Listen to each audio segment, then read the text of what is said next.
what happened then was rather interesting. More settlers came from England, uh, and the Massachusetts Bay Colony was founded. These were Puritans. The first governor was a man named John Winthrop. Now, to be either in Plymouth Colony or in Massachusetts Bay or in Connecticut Colony, New Hampshire, New Haven, these were all colonies started by Puritans. To be a full member, a full citizen of the town, and it was based on the different towns that you were citizens. You had to be a member of the church, but to be a member of the Congregational Church in those days, the Puritan Church, it was not enough to have been baptized. You had to give witness to a religious experience. And that was how it was in the early days. Now, the 1630s, a tremendous heresy, in their terms, hit New England. And it was called baptistry. Yes, the Baptists. They were considered to be heretics because they believed, heretics by the Calvinists, who, of course, by our Catholic standards, were heretics anyway. And therein lies a great deal of the dynamic of American history. Heretics persecuting heretics for different heresies to the ones that the first set of heretics had. And this was quite a thing in New England, particularly with the Baptists and another people called the Quakers.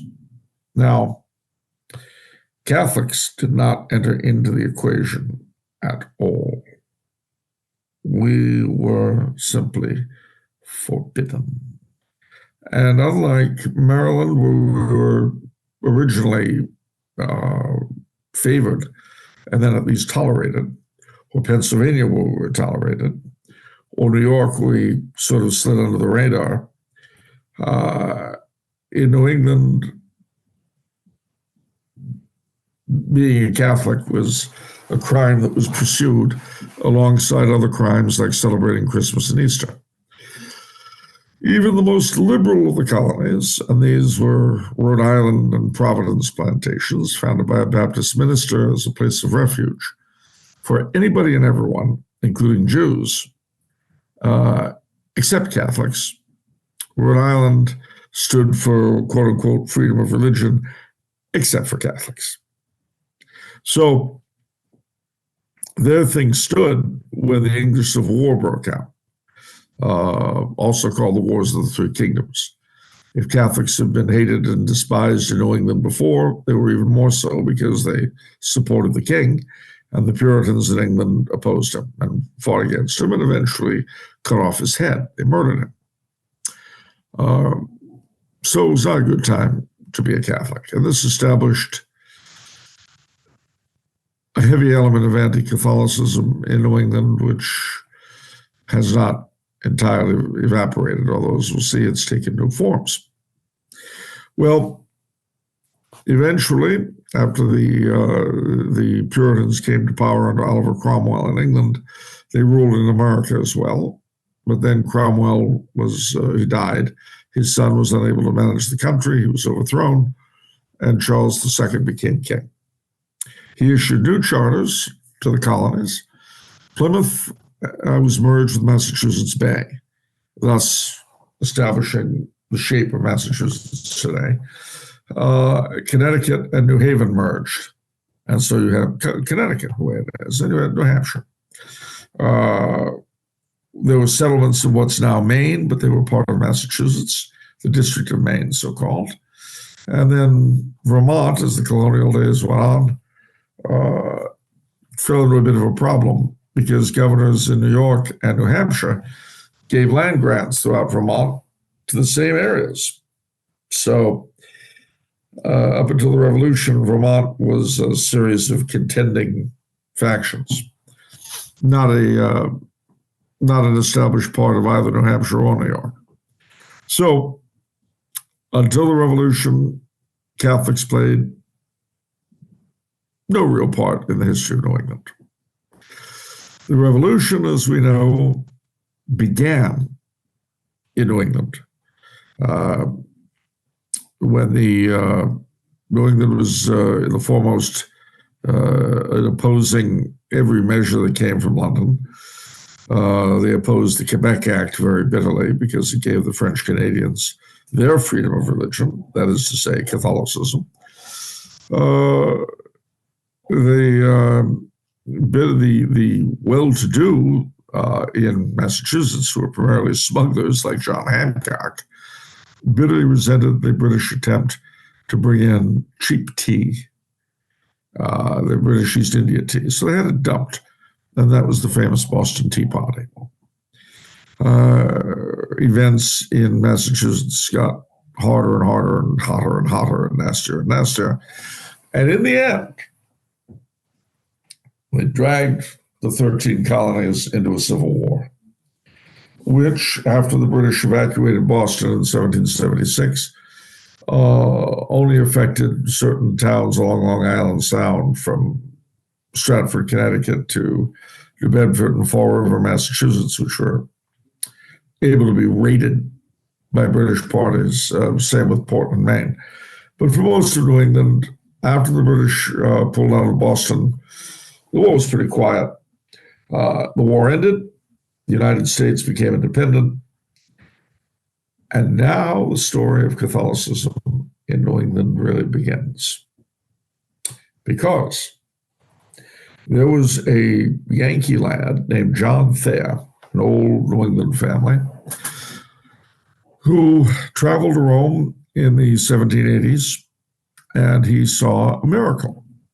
He saw the body of a man who was later canonized, St. Benedict Joseph Labre, who's a Frenchman, and a itinerant shrine goer. And St. Benedict Joseph Labre's body had been pretty beaten up because he had a very difficult life. But when he died, it became beautiful. This was a tremendous miracle. Everybody remarked on it. And it was the beginning of the Reverend Mr. John Thayer's conversion. He became a Catholic, and he became a priest. And then he went back to Boston, his hometown, filled with zeal, on fire, wanting very badly to convert all of his relatives and the dear old city of Boston to the Catholic faith. That did not sit very well with his friends and relations. Now, the first bishop of Boston, the first Catholic bishop, was a French refugee from the Revolution, a man named Bishop Chevreul. And Bishop Chevreul, although a Catholic and although a bishop, was very friendly with some of the leading non-Catholics of Boston, including a man called John Adams, who was, as you know, the second president of the United States, signature of the Constitution, etc. Well, a lot of these folks got very angry with the Reverend Thayer's activities. So they asked Bishop Chevreul to get rid of him, and he did. He sent him up to Maine, where the Indians had been Catholicized by the French. That was the biggest